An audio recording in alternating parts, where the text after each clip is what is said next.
मित्रांनो, आज आपण बघणार आहोत परात्मतेचा सिद्धांत. कार्ल मार्क्स यांचा जो तिसरा सिद्धांत आहे, कोणता? परात्मतेचा. हा सिद्धांत सुद्धा ऐतिहासिक भौतिकवाद या सिद्धांतामधला एक पार्ट आहे. म्हणजे काय? ऐतिहासिक भौतिकवाद एक मोठा सिद्धांत, त्याच्यामधला हा दुसरा सब पार्ट. आपण मागच्या क्लासमध्ये बघितला उत्पादनाच्या पद्धती, तो जो सिद्धांत होता, हा सिद्धांत कोणता आहे? परात्मतेचा सिद्धांत आहे. तर हा जो सिद्धांत आहे, तर तो कार्ल मार्क्स यांनी 1844 मध्ये जो ग्रंथ लिहिला किंवा म्हणजे हस्तलिखित लिहिले, काय नाव होतं त्या ग्रंथाचं? आर्थिक आणि तात्विक हस्तलिखिते, इकॉनॉमिक अँड फिलॉसॉफिक मॅन्युस्क्रिप्ट, हा एक ग्रंथ होता 1844 मध्ये. या ग्रंथामध्ये त्यांनी हा परात्मतेचा सिद्धांत मांडला. ते काय म्हणतात? परात्मता म्हणजे काय?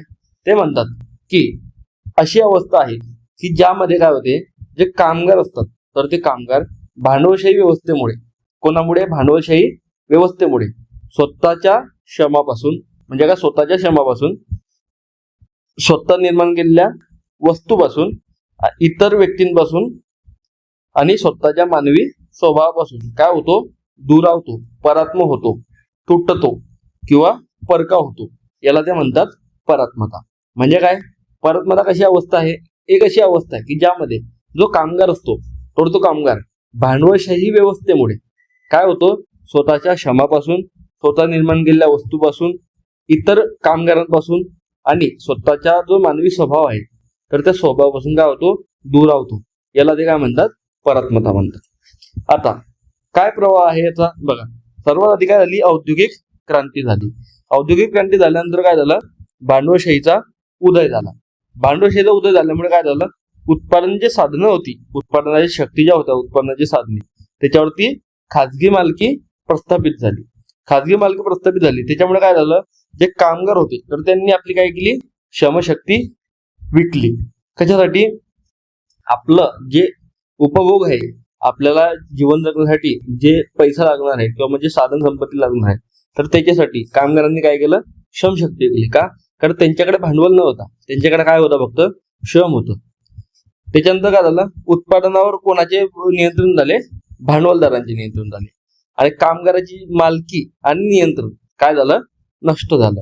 याच्यामुळे काय निर्माण झाली? परात्मता निर्माण झाली. आणि या परात्मतेमुळे शोषण, अमानवीकरण, वर्ग संघर्ष यांची निर्मिती सुरू झाली. आणि याच्याच पुढे म्हणजे काय? वर्ग संघर्ष झाला. त्याच्यामुळे काय निर्माण झाली? समाजामध्ये क्रांती. आणि क्रांतीनंतर कार्ल मार्क्स काय म्हणतात? क्रांती झाल्यानंतर काय येईल? समाजवाद येईल. समाजवादानंतर काय येईल? साम्यवाद. आणि साम्यवाद ह्या अवस्थेमध्ये परात्मतेचा काय होईल? अंत होईल. म्हणजे काय? औद्योगिक क्रांतीपासून ही सुरुवात सुरू झाली आणि ते कुठे संपते आहे? साम्यवादी समाजामध्ये संपत आहे. तर बघा, पार्श्वभूमी काय आहे? तर आपल्याला जर का कार्ल मार्क्स यांचा परात्मतेचा सिद्धांत समजून घ्यायचा असेल, तर त्यांनी कार्ल मार्क्स यांनी भांडवलशाहीबद्दल काय दृष्टिकोन ठेवला, तर ते समजणं आधी महत्वाचं आहे. तर त्यांनी काय वैशिष्ट्य सांगितली भांडवलशाहीची? आपल्याला माहिती आहे सर्व. उद्योगांवर कोणाची मालकी असते? खाजगी मालकी असते. नफा मिळवण्याची काय असते? प्रेरणा असते. भांडवलदार जे असतात, तर ते कशासाठी काम करतात? नफा मिळवण्यासाठी. ते मुख्य त्यांचा उद्देश काय असतो? नफा मिळवणे. काम कसं असते? वेतन आधारित काम असते.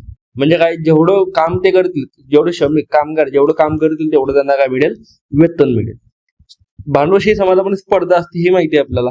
आणि ह्या समाजामध्ये काय होते? कामगारांचे शोषण होते.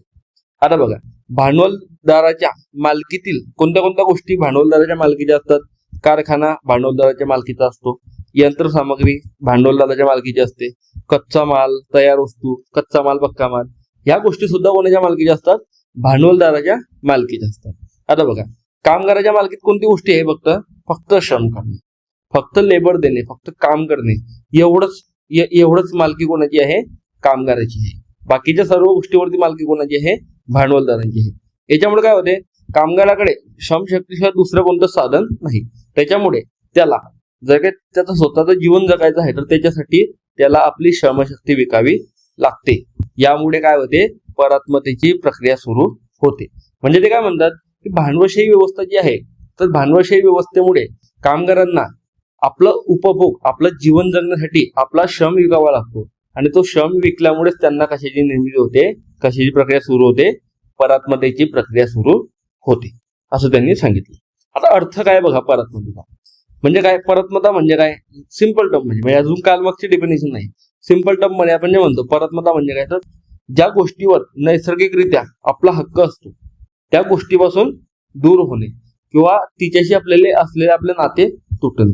म्हणजे काय, जी गोष्ट नैसर्गिकरित्या आपली झाली पाहिजे, ज्या गोष्टीवरती नैसर्गिकरित्या आपला हक्क असला पाहिजे, त्या गोष्टीपासून आपण काय होतो, दूर होतो किंवा त्या गोष्टीचे आपल्या असलेले नाते काय होते, तुटते. याला काय म्हणतात, सिंपल टर्म मध्ये परात्मता म्हणतात.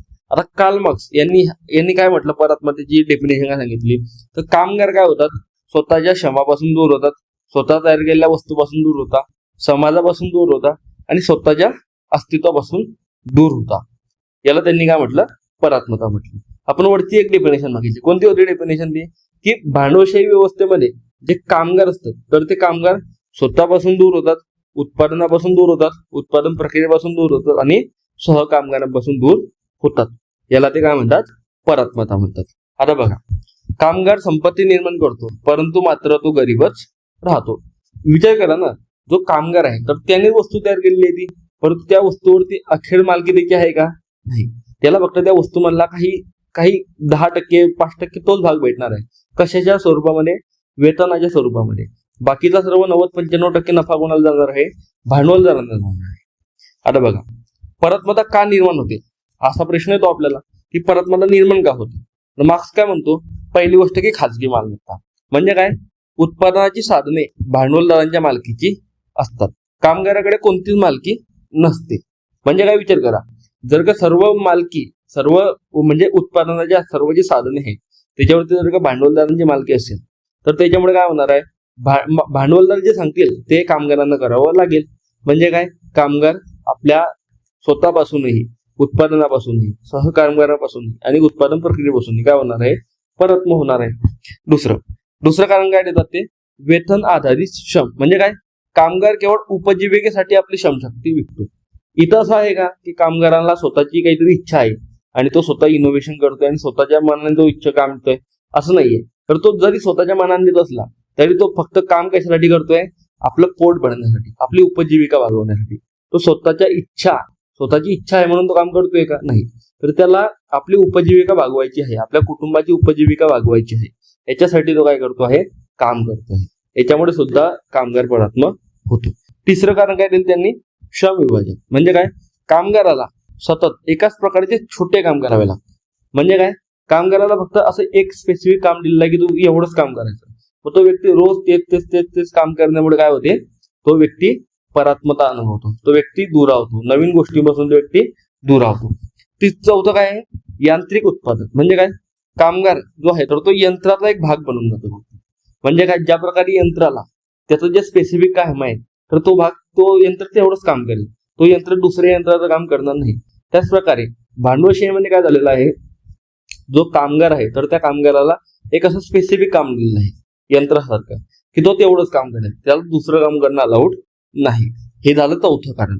पाचवं कारण कोणती आहे, नफ्याची प्रेरणा. म्हणजे काय, उत्पादनाचा उद्देश काय असतो, नफा कमवणे. मानवी कल्याण हा उत्पादनाचा हेतू नाही. आणि ज्या ठिकाणी फक्त नफा कमवणे हा उद्देश असतो त्या ठिकाणी कोणताही व्यक्तीचं किंवा कामगाराचं काय होते, शोषण होते. का, कारण तुम्हाला जर काही जास्त नफा कमवायचा आहे तर तुम्हाला जास्त काम करावं लागेल आणि कमी वेतनामध्ये कामगारांना जास्त काम करायला लावणे हेच तर नफा कमवण्याचं काय मुख्य साधन आहे. हे पाचवं झालं, नफ्याची प्रेरणा. याच्यामुळे काय होतं, परात्मता निर्माण होते. 5 कारणं दिली त्यांनी. कोणते, खाजगी मालमत्ता, वेतन आधारित श्रम विभाजन, यांत्रिक उत्पादन, नफ्याची प्रेरणा. या 5 कारणांमुळे काय होते, समाजामध्ये किंवा भांडवलशाही समाजामध्ये किंवा कामगारांमध्ये काय होते, परात्मता निर्माण होते. ही कारणे दिली. आता बघा, 4 प्रमुख रूपे दिली. कार्ल मार्क्स यांनी परात्मतेची 4 प्रमुख रूपे दिली. कोणती? पहिला, उत्पादन झालेल्या वस्तूपासून परात्मता. म्हणजे जी वस्तू उत्पादित झालेली आहे त्या वस्तूपासून काय झालेलं आहे, कामगार परात्मता झालेला आहे. म्हणजे काय, कामगार वस्तू निर्माण करतो, बरोबर, परंतु त्या वस्तूवर त्याचा कोणताच हक्क नसतो. हे तर आपण मान्य करतो ना. जरी कामगाराने एखादी वस्तू निर्माण केली असली तरी त्याच्यावरती अल्टिमेट हक्क कोणाचा आहे, अल्टिमेट मालकी कोणाची आहे, भांडवलदाराची आहे, कामगाराची मालकी नाही. त्या वस्तूवर कोणाची मालकी असते, भांडवलदाराची मालकी असते.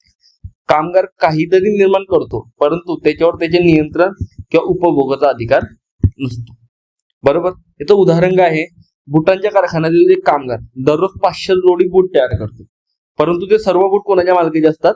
कंपनीच्या मालकीचे असतात.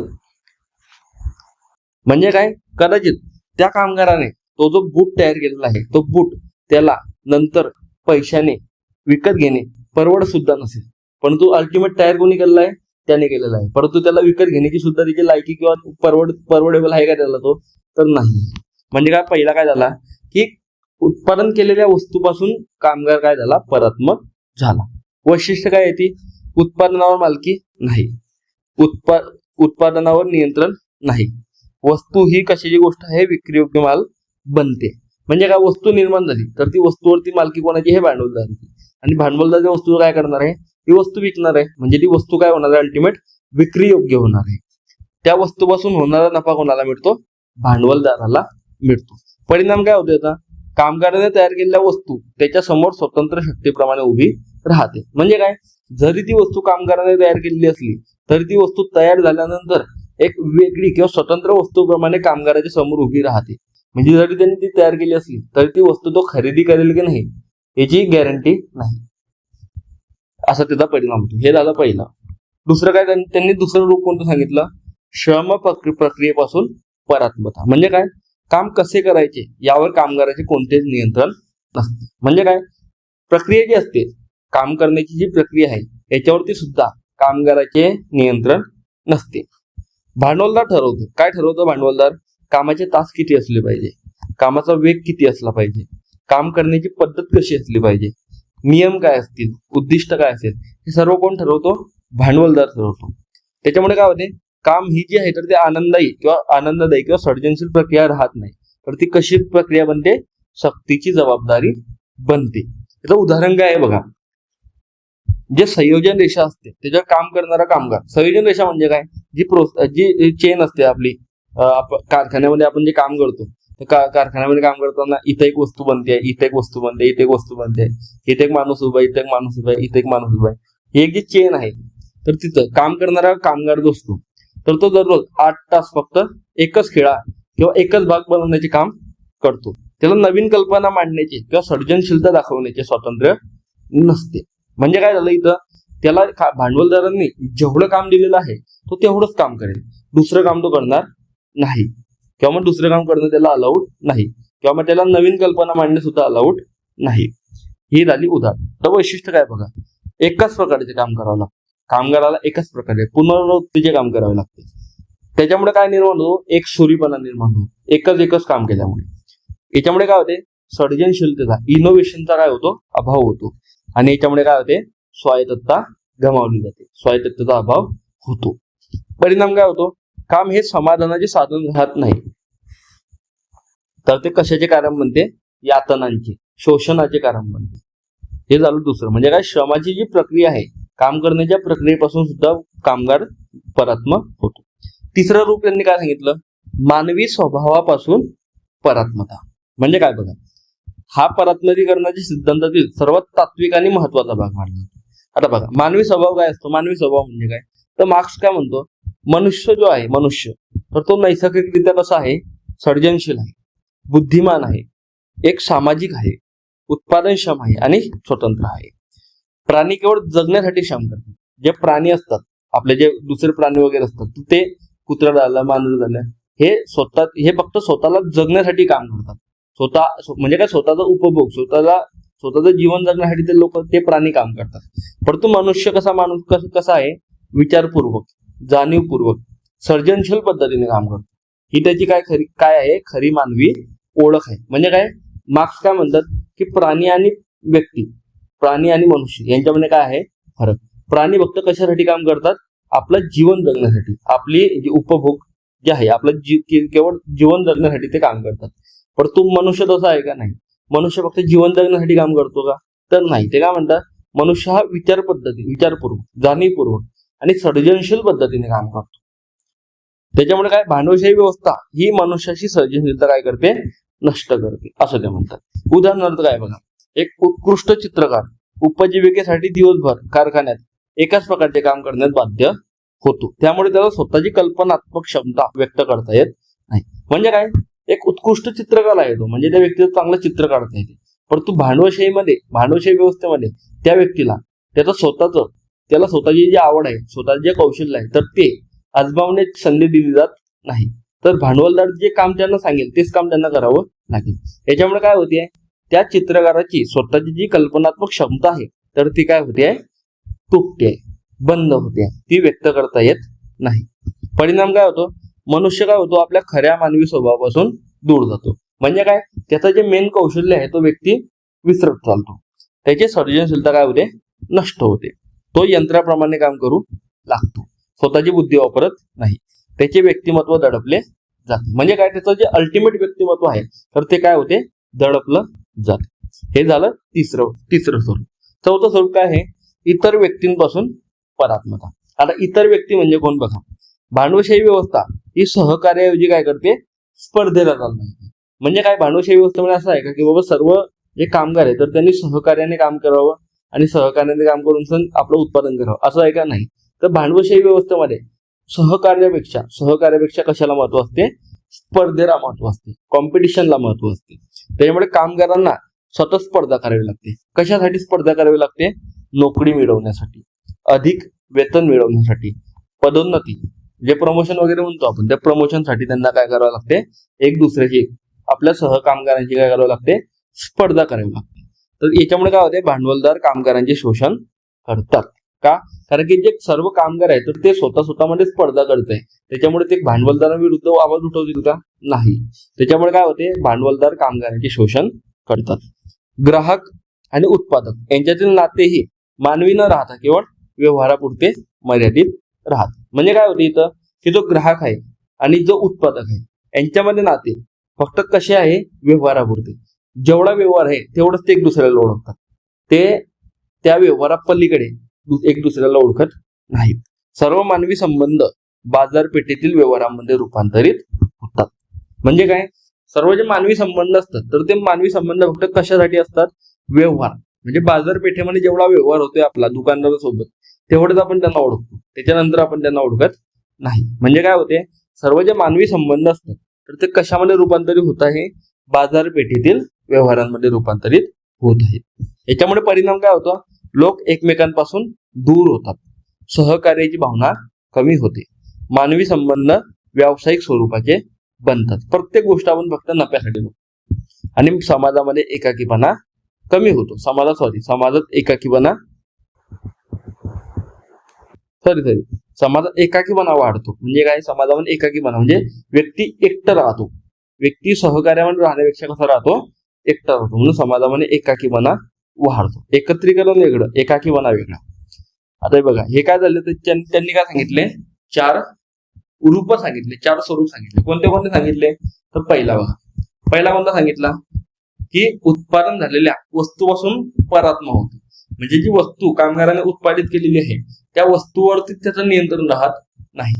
दुसरं कोणतं सांगितलं त्यांनी, श्रम प्रक्रियेपासून, म्हणजे काम करण्याची जी प्रक्रिया आहे त्याच्यापासून सुद्धा तो परात्मा होतो. म्हणजे काय, त्या काम कसं केलं पाहिजे याच्यावरती सुद्धा त्याचं नियंत्रण नसते. ते काम जे आहे तर ते सक्तीची जबाबदारी बनते. तिसरं काय आहे, की मानवी स्वभाव जो आहे तर मानवी स्वभावापासून तो कसा होतो, परात्मा होतो. आपण बघितलं की प्राणी काय करतात, फक्त आपली उपजीविका भागवण्यासाठी, आपलं जीवन जगण्यासाठी काम करतात किंवा जीवन जगण्यासाठी काही कोणती तरी ऍक्टिव्हिटी करतात. परंतु माणूस फक्त उपभोगासाठी काम करतो का, नाही. मानव कसा आहे, विचारपूर्वक काम करतो, जाणीवपूर्वक काम करतो आणि इनोव्हेटर स्वरूपामध्ये काम करतो. त्याच्यामुळे काय होते, की भांडवलशाही व्यवस्था जी आहे तर ती व्यक्तीला स्वतःची बुद्धी, स्वतःची सर्जनशीलता वापरण्यास वाव देत नाही, संधी देत नाही. त्याच्यामुळे काय होते, त्यांची सर्जनशीलता कमी होते. हे झालं तिसरं. चौथ्यामध्ये काय सांगितलं, की इतर व्यक्तींपासून काय होतो, व्यक्ती परात्मा होतो. म्हणजे काय, भांडवलशाहीमध्ये स्पर्धेला महत्व असते, सहकार्याऐवजी काय असते, स्पर्धेला महत्व असते. त्याच्यामुळे जे मानवी नाते आहेत तर ते मानवी नाते फक्त काय होतात, व्यवहारापुरते, बाजारपेठेतील व्यवहारासारखे ते बनतात. म्हणजे मानवी नाते तुटतात आणि ते नाते कसे बनतात, फक्त बाजारपेठेतील व्यवहारांसारखे बनतात. ही काय झाली, 4 रूपे सांगितली. कोणी सांगितली, कार्ल मार्क्स यांनी. आता बघा, परात्मतेची वैशिष्ट्ये कोणती कोणती आहेत, स्वातंत्र्याचा अभाव होतो, कामगार मालकीचा अभाव होतो, कामगारांचं शोषण होते, शक्तिहीनता, म्हणजे काय, त्यांच्याकडे कोणतीच पावर नाहीये, कामगारांकडे कोणती पॉवर आहे का? नाही. सगळी पॉवर कोणाकडे केंद्रित झालेली आहे? भांडवलदारांकडे. अर्थहीन काम, कोणत्याही प्रकारचा हेतू राहत नाही लोकांच्या कामाला किंवा कोणत्याही प्रकारचा अर्थ त्यांच्या कामाला नसतो. ते फक्त आपली उपजीविका भागावी याच्यासाठी ते काम करतात. चौथं, पाचवं, सामाजिक एकाकी बनावा. म्हणजे काय? सामाजिक एकाकीपणा कसा? की समाजामधले जे मानवी संबंध आहेत तर ते सहकार्याचे राहत नाही, तर ते कसे बनतात? स्पर्धेचे बनतात. त्याच्यामुळे व्यक्ती जो आहे तर तो व्यक्तीपासून दूर होतो आणि तो व्यक्ती एकटा राहायला सुरुवात होतो. अमानवीकरण म्हणजे काय? मानवाला मानव म्हणून जगता येते का? तिथं नाही. मानवाला एक प्राणीसारखी हे दिली जाते, प्राण्यासारखी वागणूक दिली जाते. सर्जनशीलतेचा ह्रास होतो, म्हणजे त्याला स्वतःचं डोकं, स्वतःची बुद्धी वापरण्यास वाव मिळतोय का? नाही मिळत आहे. म्हणजे काय? सर्जनशीलतेचा ह्रास होतोय. मानसिक असमाधान होते, म्हणजे काय? व्यक्तीला त्याच्या क्षमतेपेक्षा किंवा त्याला जे काम आवडते ते त्याला करू देत नाहीये, तर काय करू देत आहे? त्याच्या क्षमतेपेक्षा जास्त काम त्याला करायला होत आहे. मालकांवरील अवलंबित, म्हणजे का प्रत्येक गोष्टीसाठी भांडवलदारांवर किंवा मालकांवर कामगारांचं काय होते आहे? अवलंबित्व वाढते. हे त्यांनी काही वैशिष्ट्य नाही. आता बघा, परात्मता आणि शोषण याच्यामध्ये काय संबंध? मार्क्स काय म्हणतो की प्रक्रिया काय सांगितली त्यांनी? कामगार मूल्य निर्माण करतो, भांडवलदार फक्त त्याला काय देतो? वेतन देतो. म्हणजे काय? ही एखादी वस्तू निर्माण झाली, त्या वस्तू 100 रुपयाची वस्तू जरी निर्माण झाली असली, म्हणजे काय? ही वस्तू कोणी निर्माण केली? कामगारांनी. परंतु वस्तू किती मूल्याची आहे? 100 रुपये मूल्याची आहे. परंतु भांडवलदार काय करतो? या 100 रुपयामधून फक्त कामगाराला किती रुपये देतो? 10 रुपये वेतन देतो. म्हणजे जरी कामगाराने 100 रुपयाची वस्तू निर्माण केली असली, 100 रुपये मूल्याची वस्तू निर्माण केली असली, तर त्याला वेतन दिलं जाते फक्त 10 रुपये दिलं जाते. उरलेले मूल्य काय आहे? अतिरिक्त किंवा अधिशेष मूल्य, म्हणजे काय? जे 90 रुपये आहे तर ते कोणाच्या खिशामध्ये जाणार आहे? भांडवलदाराच्या. आणि कामगाराला किती मिळणार आहे? 10 रुपये मिळणार आहे. भांडवलदाराला काय मिळतो? नफा. नफा कोणता? हा 90 रुपये नफा आहे. आणि कामगार काय करतो? गरीबच राहतो. त्याच्यामुळे काय होते? परात्मतेमुळे कामगाराचे काय होते? शोषण होते. समजलं एवढं? आता परात्मता आणि वस्तुपूजा, कमोडिटी फेटिसिझम किंवा मग वस्तूचे दैवीकरण. आता मार्क्सने आपला जो कॅपिटल हा ग्रंथ होता, त्या ग्रंथामध्ये वस्तुपूजा, फेटिसिझम ऑफ कमोडिटी ही संकल्पना स्पष्ट केली. आता ही संकल्पना आपण पुढे बघू, म्हणजे पुढच्या क्लासमध्ये आपण ही संकल्पना बघणार आहोत. कमोडिटी फेटिसिझम म्हणजे काय? इथं ब्रीफ मध्ये तर बघा, ते काय म्हणतात? भांडवलशाही व्यवस्थेमध्ये काय होते? वस्तू ज्या असतात तर त्या वस्तूंना माणसांपेक्षा अधिक महत्व दिलं जाते. म्हणजे वस्तूंना माणसांपेक्षा अधिक महत्व दिलं जाते.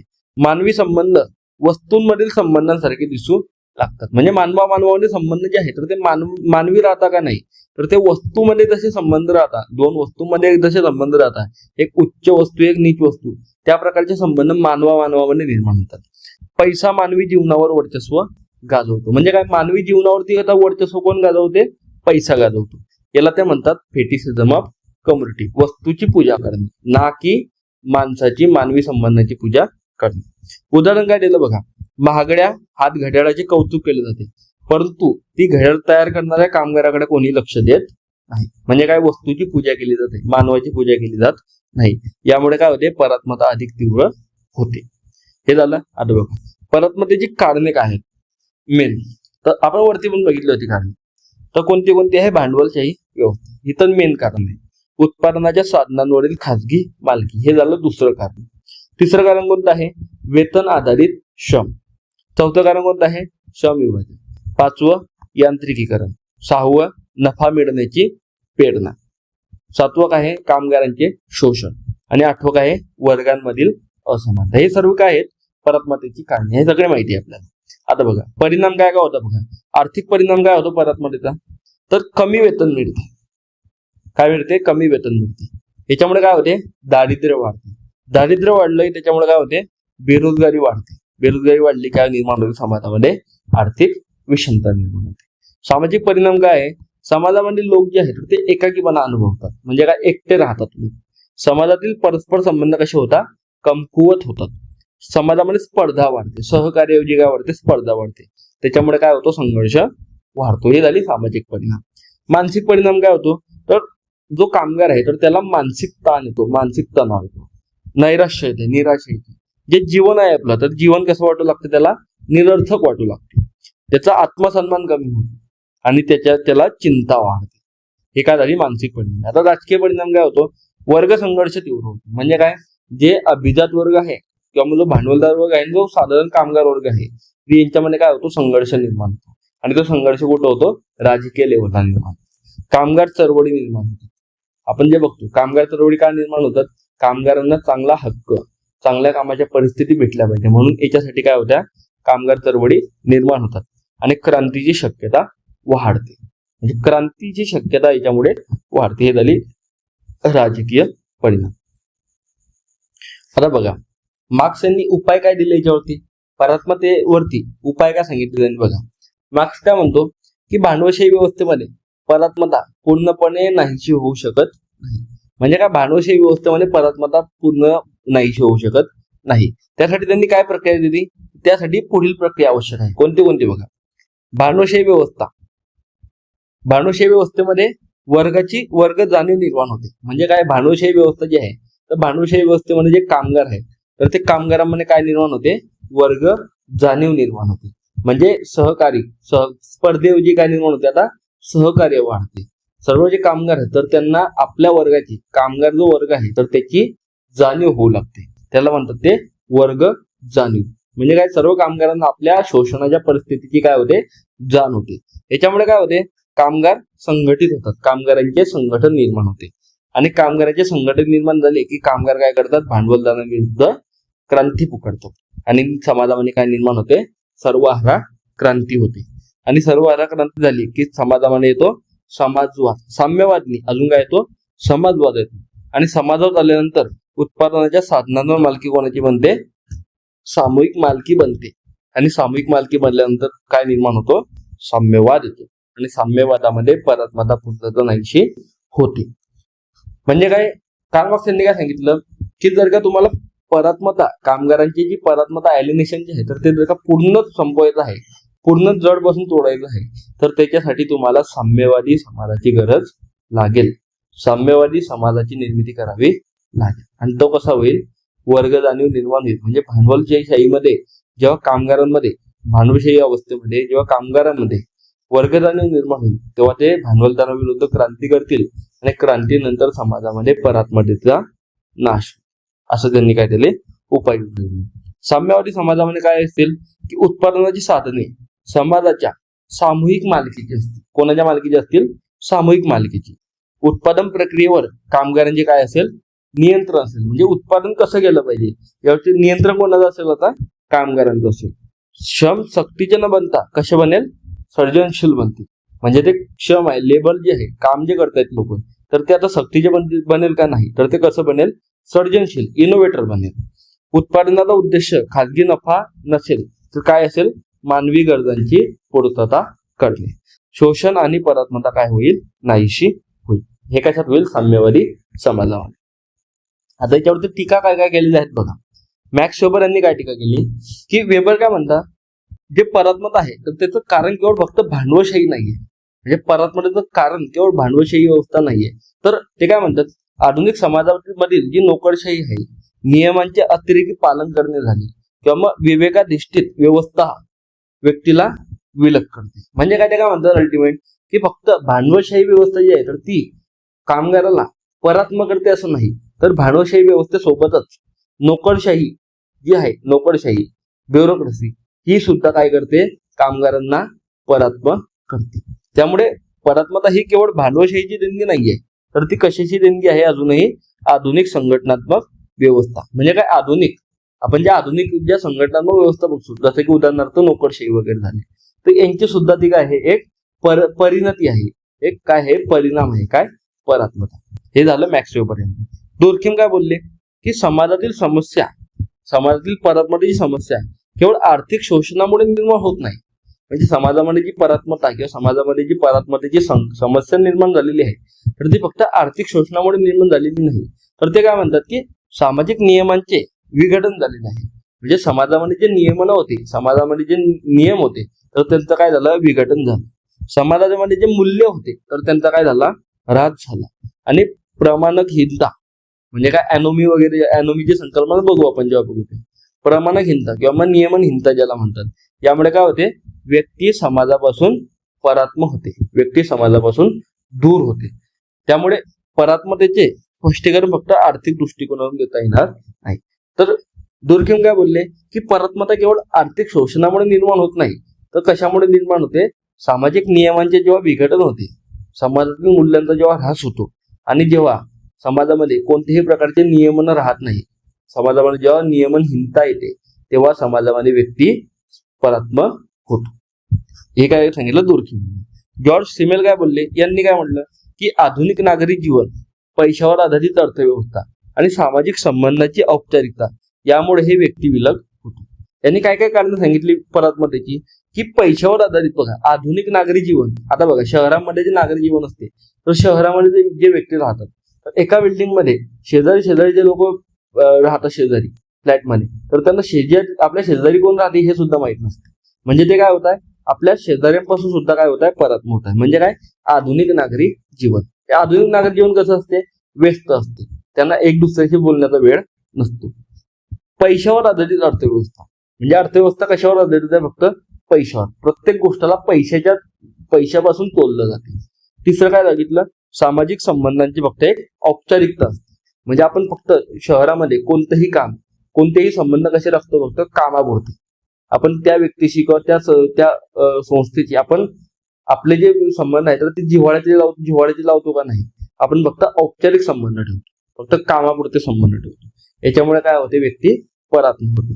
त्यामुळे परात्मता हे जे आहे, तर फक्त भांडवलशाही उत्पादन व्यवस्थेचे परिणाम नाहीये, तर ते आधुनिक जीवनशैलीचे वैशिष्ट्य आहे, असं कोणी सांगितलं, जॉर्ज सिमेल यांनी सांगितलं. चौथं, कार्ल पॉपर काय बोलले, की पॉपर काय म्हणतात की बघा, मार्क्सचा जो विलिनीकरण सिद्धांत आहे, परात्मतेचा सिद्धांत जो आहे, तर तो कसा आहे, अतिनिश्चिततावादी. अतिनिश्चिततावादी म्हणजे त्यांनी अतिनिश्चित करून दिलेला आहे. त्यांनी त्याला म्हणतो आपण की त्यांनी स्पष्ट सांगून दिलेलं आहे की हा असं होणार नाही. म्हणजे काय, त्यांनी निश्चित सांगितलंय की अशा गोष्टी होणार नाही. परंतु या सिद्धांताची प्रत्यक्ष अनुभवांच्या आधारे स्पष्ट पडताळणी करता येत नाही, किंवा स्पष्ट पडताळणी प्रत्यक्ष अनुभवांच्या आधारे स्पष्ट पडताळणी करणे या सिद्धांताची कठीण आहे. त्यामुळे तो जो सिद्धांत आहे, तर तो पूर्णपणे वैज्ञानिक निकषांवर खरा ठरत नाही. म्हणजे ते काय म्हणतात, तुम्ही हा सिद्धांत ठीक आहे, कार्ल मार्क्स यांनी हा सिद्धांत लेखी स्वरूपात मांडला, पुस्तकात मांडला, तोपर्यंत ठीक आहे. पण तो सिद्धांत जेव्हा तुम्ही प्रॅक्टिकल लेवलला अनुभवाच्या आधारावरती त्या सिद्धांताची जेव्हा पडताळणी करता, तर तो सिद्धांत आपल्याला वैज्ञानिक वाटत नाही, असं ते म्हणतात. कोण म्हणते, कार्ल पॉपर म्हणतात. रेमा आरोन, कोण, रेमा आरोन यांनी काय म्हटलं की मार्क्स यांनी कामगारांच्या परात्मतेचे स्वरूप अतिशयोक्तीपूर्ण मांडलेले आहे. कसे मांडले हे परात्मतेचे स्वरूप, अतिशयोक्तीपूर्ण. म्हणजे काय, अतिशय त्यांनी अतिशयोक्ती केलेली आहे त्याच्यामध्ये. आधुनिक भांडवलशाहीने कामगार कायदे, सामाजिक सुरक्षा, वेतनवाढ, कामगार संघटनांद्वारे अनेक सुधारणा केलेल्या आहेत. म्हणजे काय, जी आधुनिक भांडवलशाही आहे आजच्या काळातल्या, आजच्या समाजाची, तर त्यांनी फक्त कामगारांचे परात्मतीकरण केले का, कामगारांचे फक्त विलगीकरण केले का, नाही.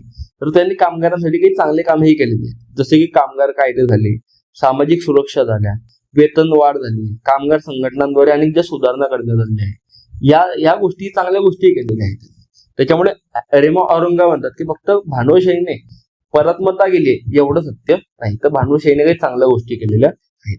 अशा कोणी 5 थिंकर. पहिलं मॅक्स वेबर काय बोलले की परात्मता जी आहे, तर ती फक्त भांडवलशाहीमुळे येते का, नाही, तर ती नोकरशाहीमुळे सुद्धा येते. म्हणजे काय, आधुनिक संघटनात्मक व्यवस्था जी आहे, तर ते सुद्धा परात्मतेला काय देते, प्रोत्साहन देते. दुर्खिम काय बोलले, फक्त आर्थिक शोषणामुळे परात्मता वाढत नाही, तर परात्मता कशामुळे येते, समाजामध्ये जे नियम आहेत, तर ते नियमानंतर काय होतो, ऱ्हास होतो. समाजामध्ये जे नियमन आहे, तर ते काय होतात, बंद पडतात, नियमनहीनता निर्माण होते. याच्यामुळे काय होते, समाजामध्ये परात्मता वाढते. जॉर्ज सिमेल काय बोलल्या की जे आधुनिक जीवनशैली आहे, आधुनिक जीवनशैली जी आहे, त्या आधुनिक जीवनशैलीमुळे सुद्धा काय होते, व्यक्ती परात्म होते. फक्त पैशांमुळे किंवा मग भांडवलशाहीमुळे व्यक्ती परात्म होत नाही, तर तो आधुनिक जीवनशैलीचेही परात्मतेचे वैशिष्ट्य आहे. कार्ल पॉपर काय बोलले की हा जो सिद्धांत आहे, तर तो कसा आहे, अतिनिश्चिततावादी आहे. हा सिद्धांत प्रत्यक्ष अनुभवाच्या आधारे आपण स्पष्ट करू शकत नाही. त्याच्यामुळे काय, तो पूर्णपणे वैज्ञानिक मानणं चुकीचं ठरेल, असं ते म्हणतात. रेमा आरोन काय बोलले, ह्या सिद्धांत जो आहे, तर त्यांनी अतिशयोक्ती केलेली आहे की ह्या सिद्धांतामध्ये फक्त भांडवलशाहीच्या नकारात्मक गोष्टी सांगितलेल्या आहेत, परंतु भांडवलशाहीने काही सकारात्मक गोष्टी सुद्धा केलेल्या आहेत. त्याकडे कार्ल मार्क्स यांनी दुर्लक्ष केलेलं आहे, असं त्यांनी सांगितलं. आता बघा, काही समर्थनार्थ सुद्धा काही युक्तिवाद मांडलेले. कसे बघा, मेल्विन सिमन यांनी परात्मतेची 5 प्रमुख रूपे स्पष्ट केली. म्हणजे कार्ल मार्क्स यांनी किती रूपे केली होती, 4. परंतु मेल्विन सिमन यांनी किती केली? 5 केली. बघा कोणती पहिली आहे शक्तिहीनता, म्हणजे काय पॉवरलेसनेस, कोणतीही पॉवर राहत नाही. अर्थहीनता म्हणजे काय? कामगाराला काम करताना कोणताही अर्थ राहत नाही, आपल्या कामाला कोणताच अर्थ राहत नाही. नियमनहीनता म्हणजे त्यांच्यावरती समाजाचे कोणतेच नियमन राहत नाही. कोणाचे नियमन येतात? भांडवलशाहीचे नियमन, म्हणजे काय होते? नियमनहीनता. सामाजिक अलिप्तता म्हणजे काय? आपण जसं म्हणतो की सामाजिक अलिप्तता म्हणजे काय? की समाजापासून व्यक्ती काय होतो? दूर होतो.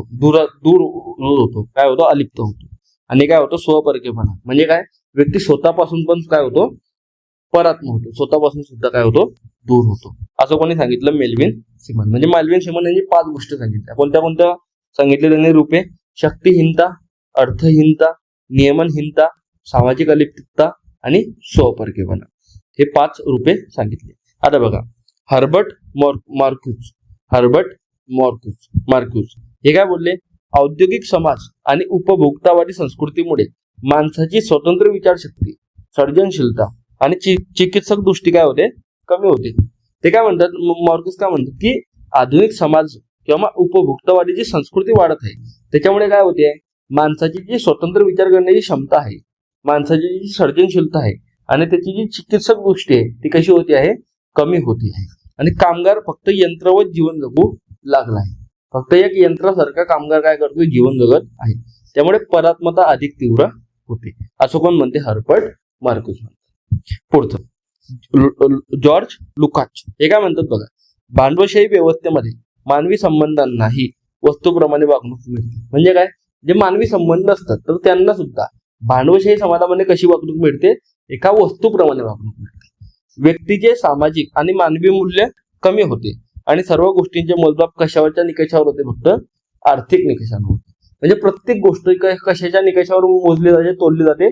पैशाच्या निकषावर, आर्थिक निकषावर. त्यामुळे काय होते? परात्मता अधिक वाढते. हे कोण म्हणतात? जॉर्ज लुकाच म्हणतात. आता बघा हॅरी ब्रेव्हरमॅन हे काय म्हणतात? बघा की आधुनिक उद्योगांमध्ये कामाचे अतिविभाजन झालेले आहे. कामावर व्यवस्थापनाचे पूर्ण नियंत्रण झाले. यामुळे काय झाले? कामगाराचे कौशल्य, स्वायत्तता आणि निर्क्षमता कमी झाली. म्हणजे काय? जे आपल्या आजच्या आधुनिक उद्योग बघतो आपण तर त्याच्यामध्ये काय झाले? कामाचे अतिविभाजन झाले, अतिश्रम विभाजन झाले. आणि जे काम आहे तर ते कामाच्या व्यवस्थापनावरती पूर्ण नियंत्रण कोणाचे झाले आहे? भांडवलदारांचे झाले आहे. याच्यामुळे काय होते? की कामगाराचे कौशल्य, कामगाराची स्वायत्तता आणि कामगाराची निर्णय क्षमता कशी झालेली आहे? कमी झालेली आहे. परिणामी काय होते? कामगार आपल्या श्रमांपासून दूर जातो.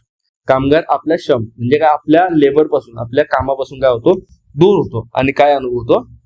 परात्मता अनुभवतो. कोणी सांगितलं हे? हॅरी ब्रेव्हरमॅन. पुढचं चार्ल्स राईट मिल्स हे काय म्हणतात? बघा मोठ्या संस्था, सीएच मिल, मोठ्या संस्था आणि नोकरशाही व्यवस्थेमुळे कर्मचारी निर्णय प्रक्रियेपासून दूर राहतात. म्हणजे बघा ना तुम्ही, आज सुद्धा आपण बघतो की मोठ्या संस्था आहे, नोकरशाही आहे. याच्यामुळे काय होते? जे कर्मचारी आहेत, लहान कर्मचारी, तर ते कोणताही निर्णय घेण्याच्या अगोदर 10 वेळेस विचार करतात किंवा मग कोणताही निर्णय घेण्याच्या अगोदर आपल्या वरच्या अधिकाऱ्यांना विचारतात, त्यांची परवानगीची वाट बघतात. म्हणजे काय होते? त्यांची निर्णय प्रक्रिया काय होते? कमी होते. निर्णय प्रक्रियेपासून ते काय होतात? दूर होतात. त्यांना आपल्या कामावर नियंत्रण नसल्याने असहाय्यता, तुटलेपणाची भावना निर्माण होते. त्यांना स्वतः, ते जरी अधिकारी असले तर त्यांना स्वतः कोणतीही गोष्ट निर्णय घेण्याचा अधिकार आहे का? तर नाही. त्यांना प्रत्येक गोष्टीसाठी आपल्या सिनियरकडे पाहावं लागते. ही परिस्थिती परात्मतेचे बेस्ट उदाहरण आहे. हे कोण बोललं? CH Mill, CW Mill, Charles Wright Mill, CW Mill. या संकल्पनेद्वारे त्यांनी परात्मतेच्या सिद्धांताला सामाजिक संशोधनातून कायद्याला आधार दिला.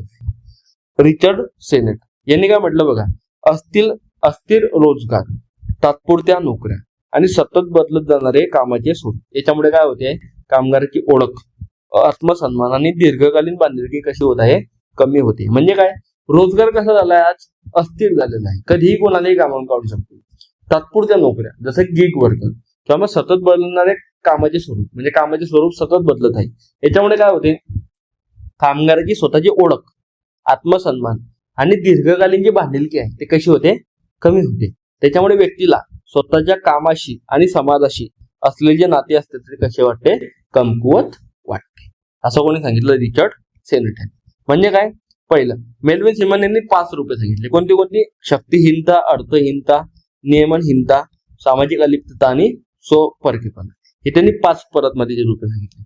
हर्बर्ट मार्क्वेन यांनी काय सांगितलं की औद्योगिक समाज आणि उपभोक्तावादी संस्कृती याच्यामुळे व्यक्तीची जी स्वतंत्र विचारशक्ती आहे, सर्जनशीलता आणि चिकित्सक दृष्टी काय होते? कमी होते. जॉर्ज लुकास काय बोलले की मानवी संबंधांना भानुशाही व्यवस्थेमध्ये काय आहे? वस्तूप्रमाणे वागणूक मिळते. प्रत्येक गोष्टीचे मोजमाप कोणत्या आधारावर केले जाते? आर्थिक निकषांवर केले जाते, असं कोण म्हणते? जॉर्ज लुकास म्हणतात. हेरी ब्रेवरमॅन काय म्हणतात की कामाच्या व्यवस्थापनावर किंवा मग कामाचे काय झाले? अतिविभाजन झालेले आहे आणि कामाच्या व्यवस्थापनावर पूर्ण नियंत्रण कोणाचे प्रस्थापित झालेले आहे? भांडवलदारांचे. त्याच्यामुळे कामगाराची कौशल्य, स्वायत्तता आणि निर्णय क्षमता कशी झालेली आहे? कमी झालेली आहे. पुढचं CW मिल यांनी काय सांगितलं की नोकरशाही व्यवस्था जी आहे आजच्या काळातली जी नोकरशाही व्यवस्था आहे तर त्याच्यामध्ये जे कर्मचारी आहेत तर ते निर्णय प्रक्रियेपासून काय होतात? दूर होतात, परात्म होतात. आणि रिचर्ड सेनट यांनी काय सांगितलं की कामाचे तात्पुरते स्वरूप झाले, अस्थिर रोजगार झाला किंवा सतत बदलत जाणारे जे स्वरूप आहे कामाचे, याच्यामुळे काय होते? कामगाराची ओळख, आत्मसन्मान आणि दीर्घकालीन बांधिलकी कशी होते? कमी होते.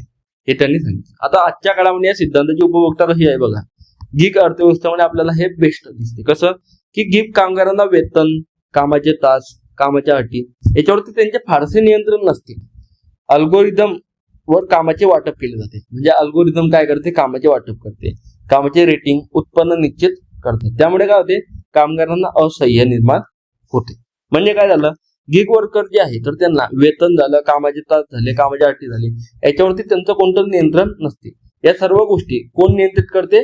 अल्गोरिदम नियंत्रित करते, रेटिंग नियंत्रित करते. वास्तव जीवनाचे उदाहरणे काय तर बघा. उबर, ओला याचे जे चालक भाडे असते तर ते जो चालक आहे तर तो भाडे निश्चित करण्यासाठी वाटाघाटी करू शकत नाही. काय तर ग्राहकांकडून कमी रेटिंग मिळाली तर त्यांना कमी राईट्स मिळू शकतात, त्यांचे खाते निलंबित होऊ शकते. म्हणजे काय? उबर, ओला हे कसे काम करतात की जे चालक आहे, जे चालक भाडे जे आहे तर ते निश्चित करण्यासाठी वाटाघाटी करू शकत नाही. का?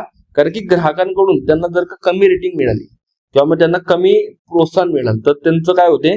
कमी राईट्स मिळतात आणि कमी राईट्स मिळाले तर त्यांचे खाते सुद्धा बंद होऊ शकते.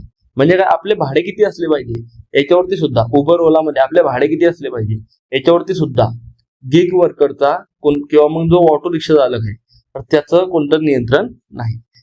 तर इथं मागशी संबंध कसा आहे की कामगारांचा श्रम प्रक्रियेवरील ताबा कमी झालेला आहे आणि ते डिजिटल प्लॅटफॉर्मवर अवलंबून झालेले आहे. हे झालं पहिलं. दुसरं आहे कार्यस्तरावरील ताण आणि बर्नआउट. म्हणजे काय बघा, उच्च कार्यक्षमता लक्ष्य, परफॉर्मन्स, उच्च कार्यक्षमता लक्ष्य, जे लक्ष्य कसे ठेवलेले आहे? उच्च कार्यक्षमतेचे. आणि एकच पुनरावृत्ती होणारे काम, एकाच प्रकारचे काम, यामुळे काय होते? कर्मचारी जो आहे तर तो कामाकडे कोणते साधन म्हणून पाहतो? फक्त एक उपजीविकेचे साधन म्हणून पाहतो. त्याच्यामुळे काय होते? आत्म अभिव्यक्तीचे माध्यम म्हणून तो पाहत नाही. म्हणजे काय होते की आजच्या काळामध्ये काय होते की उच्च परफॉर्मन्स, उच्च कार्यक्षमतेची लक्ष दिले जाते, लक्ष आपल्याला प्राप्त करायचे असते. त्याच्यामुळे काय होते की एकाच प्रकारचे काम, त्याच्यामुळे काय होते की फक्त एकाच प्रकारचे काम कामगाराला करावे लागते. त्याच्यामुळे काय होते? ते काम जे आहे तर तो उपजीविकेचे साधन म्हणून करतो, तो स्वतःची अभिव्यक्ती त्या कामाने वापरत नाही. उदाहरणे काय आहेत बघा. भारतातील IT क्षेत्रातील इन्फोसिस झाले, TCS झाले, विप्रो यासारख्या कंपन्यांमध्ये जे कर्मचारी असतात तर त्या प्रकल्पाच्या अंतिम मुदती दरम्यान जे डेडलाईन असतात त्या काळामध्ये अनेक वेळा दीर्घकालीन काम करतात, ज्यामुळे त्यांना ताण आणि बर्नआउट वाढतो. आणि हे कशासाठी करतात की त्यांना चांगलं प्रमोशन मिळालं पाहिजे, चांगला प्रकार मिळाला पाहिजे, याच्यासाठी करतात. तर मार्क्स काय म्हणतात बघा, कामगार श्रम प्रक्रियेपासून विलग होतो कारण काम यांत्रिक आणि बाह्य नियंत्रणाखाली बनते. म्हणजे काय? कामगारांनी काम कसं केलं पाहिजे याच्यापासून कामगार दूर होतो. का? कारण की काम आता कसं झालेलं आहे? यांत्रिक झालेलं आहे, मेकॅनिकल झालेलं आहे आणि बाह्य नियंत्रणाखाली गेलेलं आहे, असं ते म्हणतात. तिसरं काय त्याचं ऍप्लिकेशन, ऑटोमेशन आणि AI. याच्यामुळे काय होते? ऑटोमेशनमुळे काय होते? मानवी श्रमाची जागा मशीन घेते किंवा ते अधिक सोपे केले जाते. त्यामुळे काय होते? कामगारांची सर्जनशीलता कमी होते आणि नोकरीची असुरक्षितता वाढते. म्हणजे काय होते की ऑटोमेशन झालं म्हणजे प्रत्येक गोष्ट काय करणार आहे? मशीन करणार आहे. त्याच्यामुळे आता कमी लोकांची गरज वाटणार आहे, कमी लोकांची आवश्यकता भासू लागली. त्यामुळे काय झालं, नोकरीची असुरक्षितता वाढली. सुपर मार्केटमध्ये जे सेल्फ चेकआउट मशीन असतात त्याच्यामुळे कॅशियरची गरज, जो पैसे मोजणारा असतो त्याची गरज कशी झालेली आहे, कमी झालेली आहे. मार्क्सशी कसा संबंध आहे बघा, तर कामगार त्याच्या कौशल्यांवरील मालकी गमावतात, सर्जनशील उत्पादन करत नाही, तर ते कोण बनतात, फक्त यंत्रांचे विस्तार बनतात. म्हणजे ते स्वतःची डोकं बुद्धी वापरत आहे का नाही, तर ते काय करतात, यंत्रांचा एक विस्तार, एक्सटेन्शन ऑफ मशीन म्हणतात. म्हणजे यंत्रांचा विस्तार म्हणून कोण काम करते, माणूस काम करतोय. चौथं, उपभोक्तावाद आणि भौतिकवाद. ते काय म्हणतात, आधुनिक भांडवलशाही लोकांना काय करते, अर्थपूर्ण मानवी विकास करण्याऐवजी उपभोगातून स्वतःची ओळख निर्माण करण्यास प्रवृत्त करते. म्हणजे काय की जे आधुनिक भांडवलशाही काय करते, व्यक्ती म्हणजे मानवी संबंध जे आहे तर ते अर्थपूर्ण मानवी संबंध निर्माण करण्याऐवजी ते काय करते, उपभोगातून स्वतःची ओळख निर्माण करते. स्वतःची ओळख कशातून, उपभोगामधून स्वतःची ओळख प्रवृत्त करण्यास काय करते, चालना देते. त्याच्यामुळे उदाहरणे काय बघा, black Friday, Amazon prime day, भारतातील बिग बिलियन डे यासारखे वार्षिक खरेदी उत्सव जे असतात तर ते अत्याधिक उपभोगवादाला काय देतात, प्रोत्साहन देतात. आता मार्क्सशी कसा संबंध येतो बघा, लोक वैयक्तिक समाधानापेक्षा वस्तूंना अधिक प्राधान्य देतात. त्यामुळे त्यांच्या खऱ्या मानवी गरजांपासून ते काय होतात, परात्मक होतात. कमोडिटी फेटिसिझम. आता पाचवं बघा, दूरस्थ काम, रिमोट वर्क आणि डिजिटल श्रम. तर काय, दूरस्थ कामामुळे काय होते, लवचिकता मिळत असते, परंतु सामाजिक संवाद काय होतो, कमी होतो. त्याच्यामुळे काय वाढतो, एकाकीपणा वाढतो.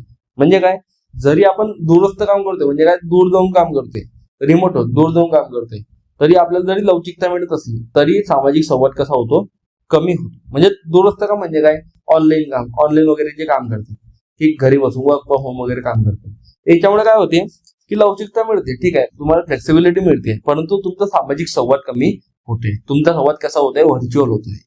त्याच्यामुळे काय होतो, एकाकीपणा वाढतो. म्हणजे व्यक्ती मानवाशी बोलण्यापेक्षा व्यक्ती फक्त कॉम्प्युटरशी जास्त प्रमाणामध्ये संवाद साधत असतो.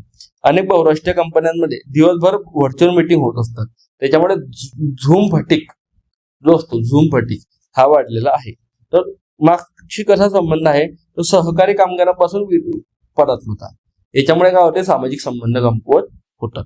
पुढचं, सोशल मीडिया आणि डिजिटल परात्मता. सोशल मीडिया आभासी संबंध निर्माण करते. इंस्टाग्राम वगैरे जे असते तर ते काय करते, व्हर्च्युअल संबंध निर्माण करते. खऱ्या मानवी संबंधांपासून कमकुवतता निर्माण होते.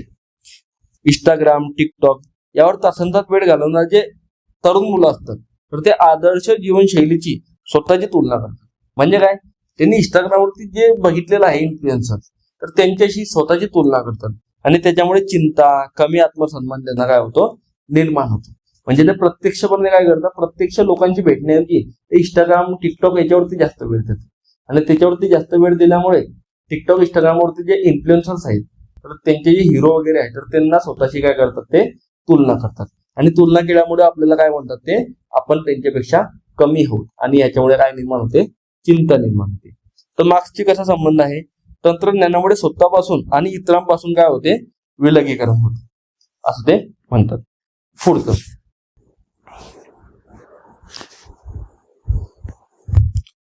आर्थिक विषमता आणि कॉर्पोरेट भांडवलशाही. ते काय म्हणतात बघा, संपत्ती अजूनही काही मोजक्या भांडवलदारांच्या हातामध्ये केंद्रित झालेली आहे आणि जे बहुतेक कामगार आहेत तर ते काय करतात, फक्त मूल्य निर्माण करतात. याचे उदाहरण काय बघा, मोठ्या ज्या बहुराष्ट्रीय कंपन्या आहेत त्यांचे सीईओचे वेतन जे आहे तर ते सरासरी कामगारांच्या वेतनापेक्षा कित्येकशे पट अधिक असते.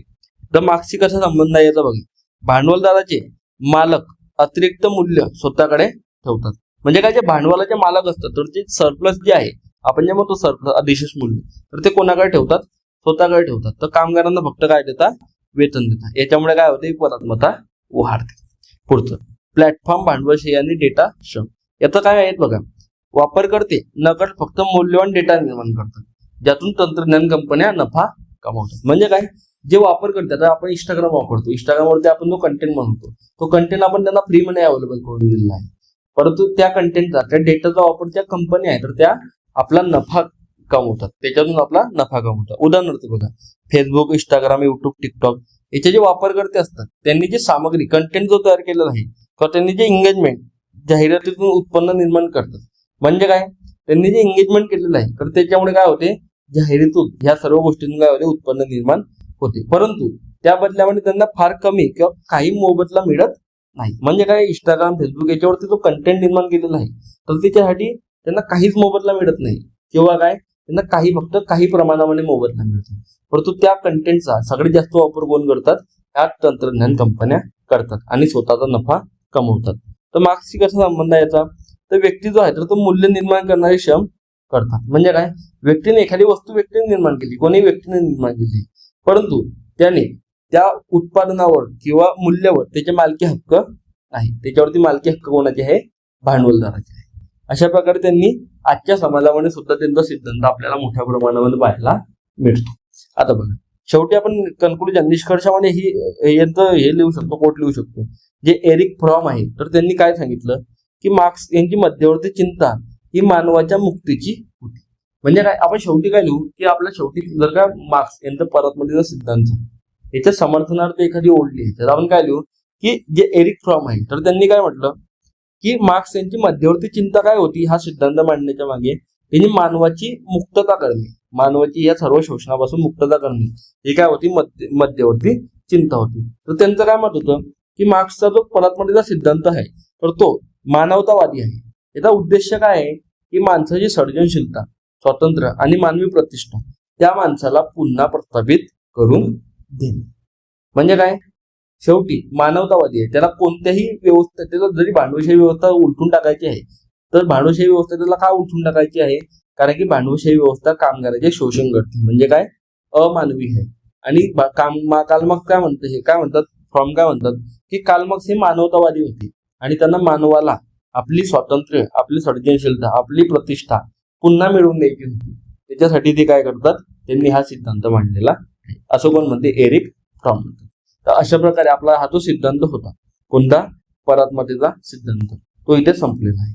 तर तुम्हाला जर का हा आपलं लेक्चर आवडलं असेल तर तुमच्या मित्रांना शेअर करा, लाईक करा आणि सबस्क्राईब करा. आणि तुम्हाला काही याच्यामध्ये काही डाऊट असतील तर कमेंट बॉक्समध्ये विचारू शकता. धन्यवाद. जय हिंद, जय भारत.